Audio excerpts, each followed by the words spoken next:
during World War I, as a matter of fact. The British wanted to destroy the Ottoman Empire, which itself was occupying, various parts of the Middle East for like 400 years. Syria was under occupation for, I think, 400 years. And, to do this, they recruited the Arab tribes to do this, and they had an Arab revolt, right? This is also the story of Lawrence of Arabia. And they succeeded. They were able to rise up against the Turkish, the Ottoman Empire, and expel them. And the British had promised the Arabs independence. It was a total lie.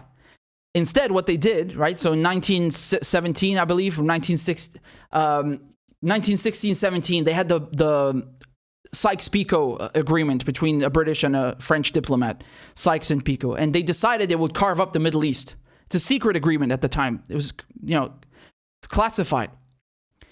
And they said, well, the French, you can have Syria and Lebanon, and the British, you can take Iraq and Palestine and so on. And some pieces will share. This is what they did. And so from World War I, the end of World War I, all the way, by the way, all the way until after World War II, they were occupying these lands. And just as an example, the French, they had agreed to give Syria independence, I think, in the 30s after a general strike. And they said, we'll give it to you in 5 years or something. And then World War II breaks out, and they're like, no, that's canceled. We're still occupying you, And then the British, of course, they leave in 47. The mandate is over, and they just hand Palestine over to the UN, knowing full well that it's going to be taken over by these Zionist militias. The French and the British, they divided these countries based on sectarian lines, which is, of course, what, again, divide and conquer, the same evil strategy.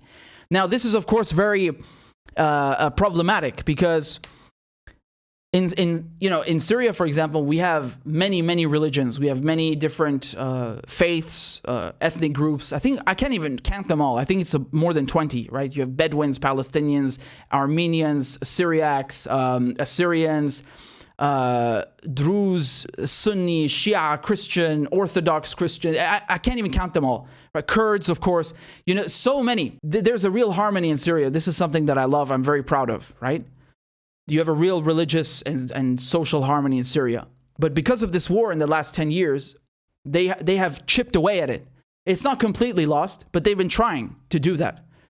And going back to World War I, when they carved up the Middle East, they carved up Lebanon with the intent that, okay, Lebanon is going to be a Christian Arab country, and this is what they're trying to do again now in Syria. Like they're trying to say that, okay, well, we're going to carve out this piece for the Kurds, and, in Iraq, we'll carve out another piece.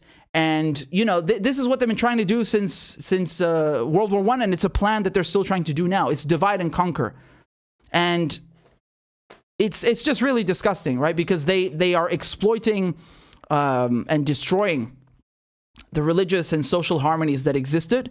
They are fueling conflicts. They turn brother against brother. They turn, people against their own countrymen they had no problems with before. They do this on purpose, knowing full well that they can ignite wars, sectarian conflicts, civil wars. So my point here is that it's not natural. It's so easy for like white college students to be like, oh, these barbarian Arabs, they're so backwards. They just fight over religion. No, fuck you. You don't even know anything about the region.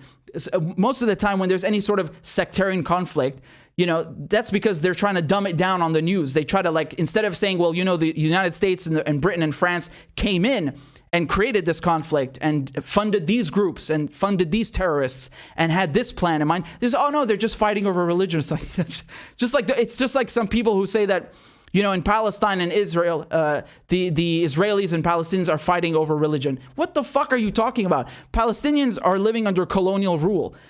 But they don't want to tell you that. They want to tell you the truth about the politics of it. So they try to change it to like something religious, it's just, it's so intellectually dishonest and just plainly dishonest, right? It's simply a lie.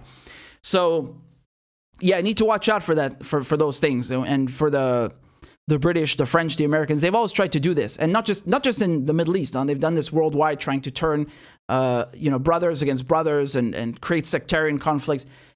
Be careful of this. Be mindful of this.